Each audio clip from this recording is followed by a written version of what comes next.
Hey, it's Flora, and welcome back to another episode of The Human Side of AI from jamout.ai. My guest today is Brent, a doctor of physical therapy from Denver, a lifelong tinkerer, and someone who a few years ago woke up from a coma on his birthday and realized his family had no way to reach anyone. No contacts, no calendar, no plan. That experience sent him down a path of building with his own AI-powered solution for end-of-life planning at any stage. He's not a developer, he'll tell you that himself. He's just someone who decided to stop waiting for permission to build. We talk about his personal agent setup, the 90-10 philosophy, training AI on things most therapists don't know how to do, and the new company he's launching. Take a listen. Well, hello, BJ. How you doing today? I'm great. Awesome. Where are you calling Thank you from? for having me. Yeah, I'm so happy to be here with you. Where are you calling from? I live in Denver, Colorado. I've lived here my whole life, born and raised. And mom and dad still live in Evergreen. So, Oh, awesome. Lucky you. yeah. How about for you? Well, I did live in Denver once, but I grew up in Austin, Texas, and was born in Panama, and now I live here in Panama again. Okay. My Yeah, have wife you ever was been? from Austin. Oh, your wife is from Austin? Oh, she must be really cool. Oh, yes. I'm not biased at all. Okay, so BJ, you and I connected in the in Club Gym, and I'm curious what brought you there. The social media basically seems to have a way of putting the right people in front of you. And Jam basically just caught my attention with just the networking that she was doing with her audience Awesome. and bringing people into a new school community. And it sounded attractive because a lot of the things that I'm going through myself in exploring artificial intelligence and bringing, um, I guess, my thoughts to this vast, ever changing industry Yeah. as it's speeding up daily. Um, I just wanted to kind of find where I seem to fit the best. So kind of scoping out different schools, seeing where I needed to land. Um, I definitely found a community that Jam was developing that sat well with me. I love that. So bring us back. So far we know that you grew up in Denver, but talk us through your journey. Like what brought you, as a little boy in Denver to where you are now. I definitely fall within the age bracket of Gen X and, not trusting very many things, Okay, but also really enjoying like taking things apart and putting things back together. Or, cool. you know, this will definitely date some things, the Tim Allen approach of, you know, reconstructing something or making it bigger or better. Definitely fell within my wheelhouse growing up. I definitely, In what ways? I had a go-kart and I found a way to make it go faster. Cool. Um, you know, Finding, how simple it was just to program a VCR for my parents, where Okay. they didn't really understand, like, why does the clock keep going to 12? And, having to reprogram that. And just, I I understand that. I can settling relate to that. into, understanding that, a phone used to hang on the wall and it used to come through a hard wire, and now being on a mobile device, and now, here I am talking to a monitor basically, and having, the resources and the technology to be able to command something. So it's always been a part of like making it bigger or better, or what can I do to challenge, the industry that I'm in. My That's awesome. background, I'm a doctor of physical therapy, and Oh, okay. it seems quite strange to be in that space, but you know, AI is starting to challenge our own industry. And, In what ways? we're starting to see, obviously dictation or notes on patients, um, being kind of transitioned over to using artificial intelligence to record a session that we have with a patient or a client. And that's Awesome. helpful. But then the expectation is we need to work more or see more patients, because now we're not doing all the typing of notes, or we used to handwrite them into patients' files. It's now becoming, a challenge for students that leave a DPT program, that they're going into an industry that really is failing them. And there Wow. just needs Wait, to be, go ahead. you just said a lot. So I kind of want to break it down. So what I heard was it's not that we're still adjusting to AI.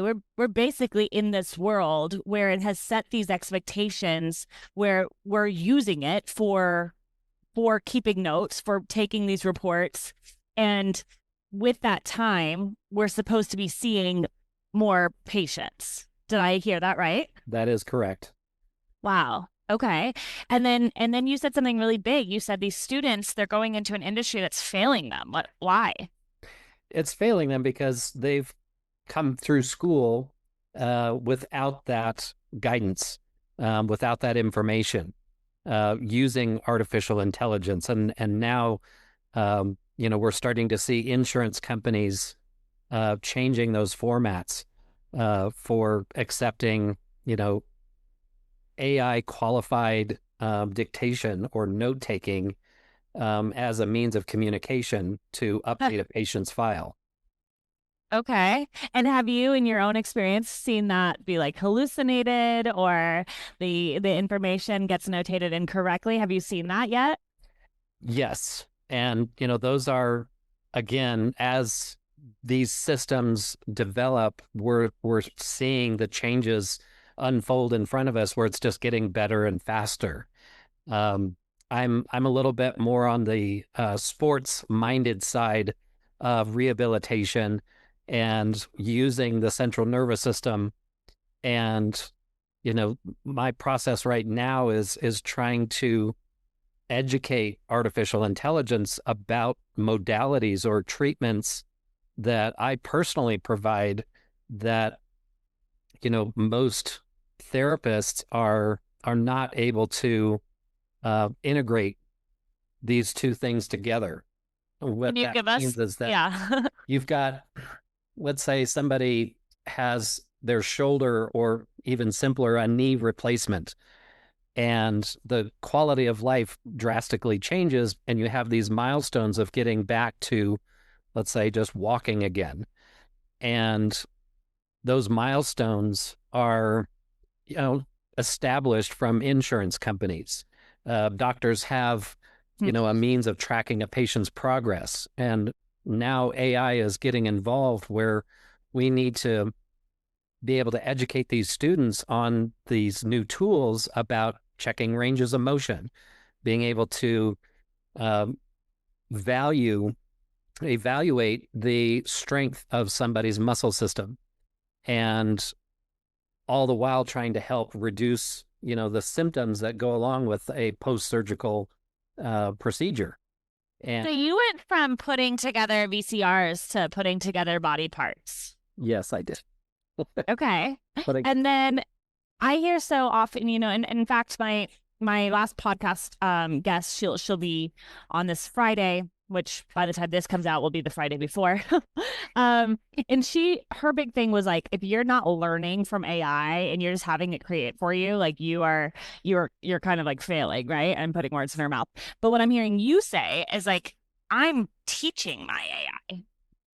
yes, I What? feel the need, again, programming or helping AI with a better understanding.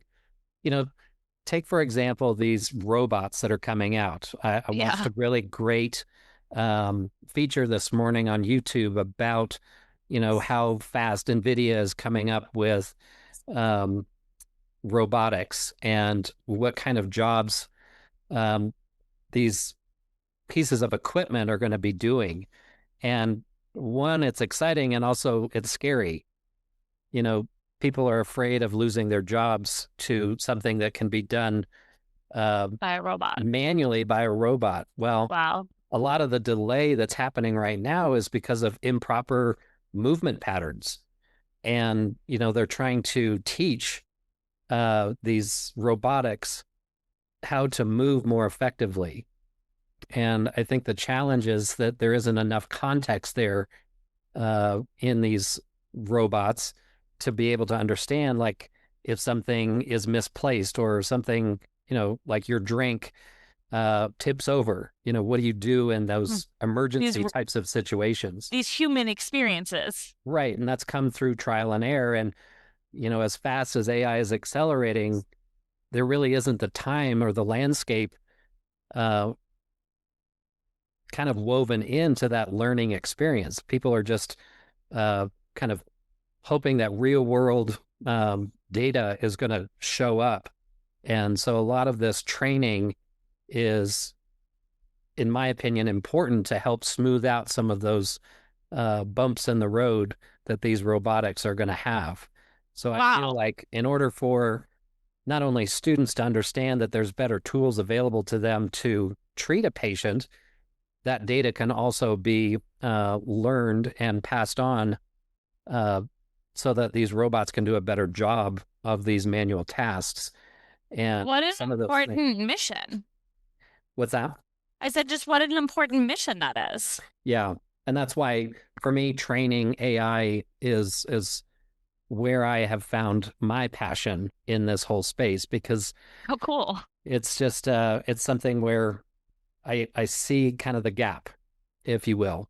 And I'm trying to fill a gap that I'm passionate about. And I I think love that that. there's a bit of context there where, you know, there's so many shiny objects that come at us with AI. Yeah. There's a service that gets updated, or there's a new release, and everybody's like, all of a sudden they shift and they go to that next shiny object and they try to learn everything about it. And then they forget about something else. And we're asking for basically more time for us to be a part of our community, our humanity. Well, and And in I'm sorry, continue. we're not getting the opportunity to do that because we're constantly sucked into the next shiny object, and we try to learn everything about it. And so I really like uh, kind of the concept of just finding that, if you want to call it a North Star for yourself, and being able to focus on that and let AI do what it's doing. And I think that was kind of my introduction to, the jam community is, the things that I'm doing right now is I've created what I would consider like my personal agent Okay. that is going to learn everything about me as a person, and all the jobs that I've had and all the experiences that I've had, and keeping those personal, personal bits of information safeguarded. But that one agent then becomes kind of like the decision maker of what these tools that are available to us go and resource, because OpenAI is going to have its developments and its progress, and Claude is going to have its progress, and you've got Grok, and you've got Gemini, you've got all these tools that are out there. And I find that the question always keeps coming back of like, where, what's the best one? What tool should I use? Yeah. And for me personally, I'm using all of them Wow. through my one agent. It, And that decision maker is now going out and saying, okay, who's got the best idea? Who's got the best tool? And I'm going to use that one right now because that solves this problem that Brent has. how'd you do that?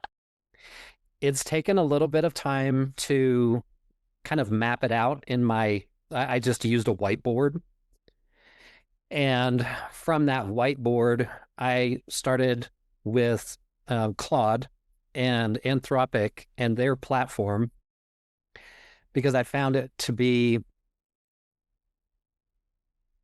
I guess to be really honest, I chose it and I'm like, I'm just going to stick with it Yeah, fair. and build it this way.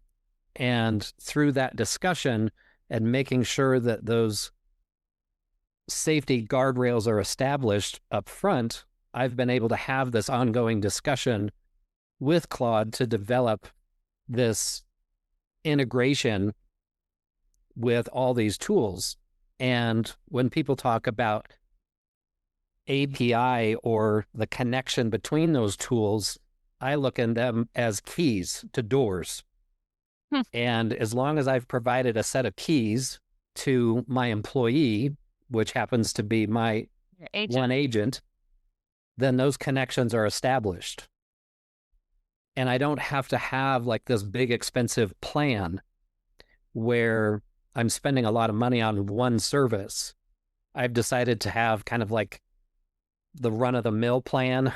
It's like $20 here and $20 there. And it Okay. adds up to It does basically, add up. the massive tool that I would just be sucked into and figuring out in that one space.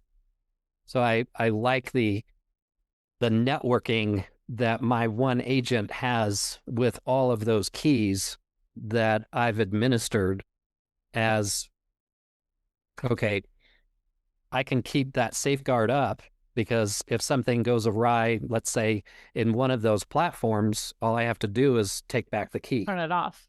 So if someone listening to this is like, yeah, I want to do that. What would you, I mean, is this something that you can do for others? Is that something you're interested in? Or how? My goal is to do this for myself and then to share that with others. And that's my big plan, is to be able to provide that to a community and be able to allow folks to follow those instructions and set that up for themselves, because I think it's a way to stop that shiny object path.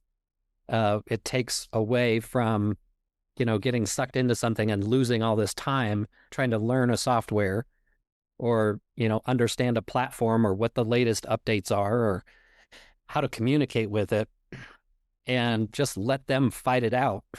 Basically, they're going to do Yeah. it anyway. And as long as I just have those keys and basic plans, for me, that just made the most sense, because now I can pick and choose all these services and incorporate them. What that has empowered me is taking like a new business that I'm starting and be able to implement those multi-agents all working for my one agent. And that one agent then gives me the report back of how well they're doing. Are they staying on task? Are they, running into problems? Wow. Because they're going to fight it out, like I said, on their own. And whoever has the best shiny object, I don't have to worry about finding it or learning it. I just empowered my one agent with all the keys, and I'm like, you go figure it out. Yeah. I don't. No, I love that, because you're like spending all this time in theory learning something that could be obsolete or completely new tomorrow, right? Exactly. So okay, you are one of those people that just has more time in their day, I think. And I talked to a few of those on here. You said you're starting a new business. So tell us a little bit about that. This is something, well, that came up personally for me and my household and my family. So in August of this year, it'll be 7 years, where on my birthday in December, I had a medical emergency. Oh my goodness. I ended up in the emergency ICU. And like I said, this was on my birthday. And I really didn't know what happened, but I ended up in a coma. I was administered what they call an intubation. I was put on a ventilator. And this was not something where I was in some kind of car accident or anything. It just all of a sudden came about. How scary. And after a good deal of time, I woke up from this and my entire life had changed. Yeah. So at that time, AI was kind of picking up in the space, and I was in a hospital bed, and I found myself very lucky. And my family made it very clear in a very polite way. They're like, "Hey, we had a hard time accessing your calendar, getting your contacts, letting people know, your clients, your patients, what had happened. Like, I had not gone through the steps that I needed to plan for any uh, unforeseen circumstances like death." And I found really quickly that I really didn't know where to start. A lot of services that are out there, they have kind of like kits. They put all this paperwork together and they just hand it to you, and they're like, "Here, good luck." And I wanted to simplify that. And so my wife and I, and one other, she's a speech therapist.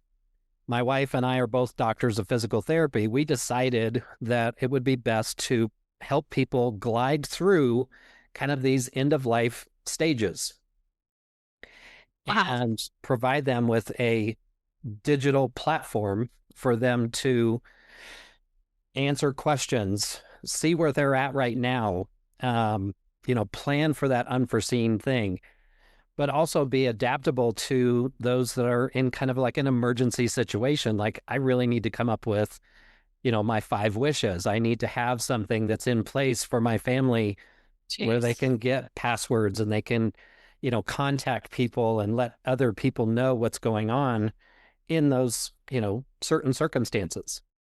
And so it was asset planning. It's kind of end of life planning.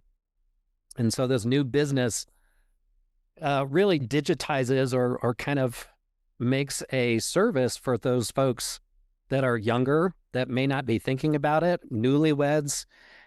I've spoken to people of all demographics and all age brackets, and people are at different stages. They're at different places.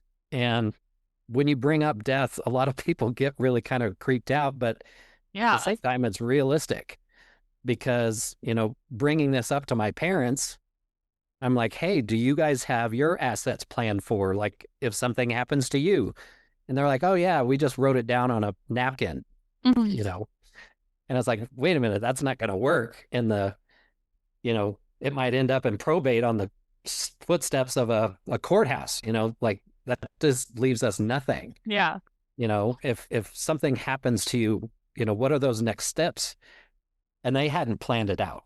So it becomes alarming when you consider that there's places that people are at in their lives, and that's one thing that they don't plan for. Yet there's so much planning that goes on for like deliveries and birthing, the leading up. And my wife and I are proud to be grandparents. Ah, congrats. And she'll be scheduled to be born kind of the late July this year. So we're really excited about this new addition to our family. But Congrats. Major she congrats. even my wife's daughter is not prepared. And so, you have these kind of discussions for newlyweds, and you have discussions for uh, your parents, even young adults. Everybody's at a different place. And so teaching AI to come up with a platform of services has been really engaging for us. I love that. So that's been a So, big part of it, is like letting my agent know, like, "Hey, this is my history. I had a medical emergency. Here was all my medical complications. Here was all the things that I went through. And these are the steps that we took to get ready if anything else should happen." And it's been very empowering, to say the least, to be ready for something, and that's off our plates. We just don't have to think about it anymore. yeah, because it's not an if thing. That's It's right. not. So how do other people, if someone's listening to this, how do other people access this tool?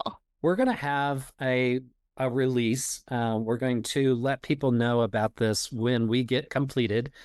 But it's going to start off just as a checklist, a digital asset that they can download themselves. It introduces them to our company called Glidewell. And Glidewell's purpose is to help others navigate this end of life time frame at any stage of their life. We want to be there for them when they're ready. And we also want to be there if things change. Yeah. So if somebody, if their lives change, if things happen not according to plan, AI is fast enough now that it can adapt to that and say, hey, Yeah. we can make that suggestion. So our goal is to not store anybody's personal information, but we want to have it engage with AI at the beginning. And if there's an accelerated service that's needed, they can get in touch with us one-on-one. So we've gone the extra step right now is becoming what's considered a death doula. Yeah, kind of Somebody like that concierge. Yeah, it's kind of you can schedule an appointment, you can work with us. And so we'll be opening up that website for people to make those appointments if they want to, but more importantly, through social media channels. We're going to have Glidewell be our new business that is going to be driven by AI, I would say 90% of the way. Right. And that last 10% will be there in person. We still want that. So talk to me a little bit. Yeah, I want to hear more about this 90-10 philosophy of yours. I can't take credit for coming up with it. I have to give credit where credit is due. Okay. The gentleman that put this in my ear, his name is Dallas, and he in the community and school even is referred to as the AI surfer. Ooh. And, I really vibed with him. I connected with him because even though I grew up in Colorado, I still had a lot of visits to my grandparents who lived in California, who also had a house in Maui, Hawaii. Cool. And I would go surfing quite a lot. And Dallas really likes to surf and skateboard. And that was part of my background and growing up. And I just, again, being back in that hospital bed and seeing AI, that I didn't want to watch television. I wanted to learn something. And so this was a way for me to recover in the hospital. It was a way to be engaged. And, he introduced this idea about letting AI do 90% of the work and having like 10% left over for that human involvement. Yeah.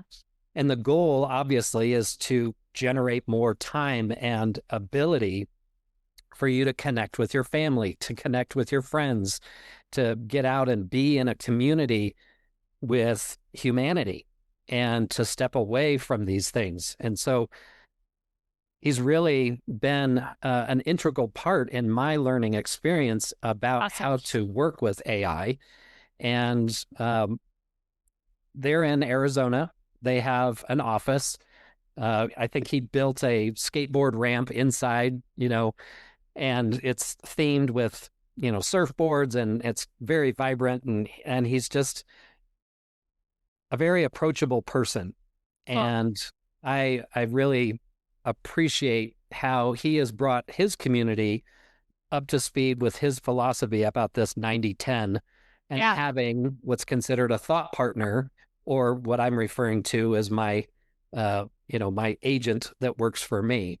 There's a reason that he didn't want to go down this road of trying to learn everything, but he ended up getting caught up with it because it was so exciting. And there was a quote that came up in one of our recent meetings where he stated that AI had given him ADHD.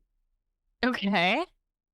There was just too many things happening in front of him. And it's like, I've never been diagnosed with ADHD, but I think AI has done that to me.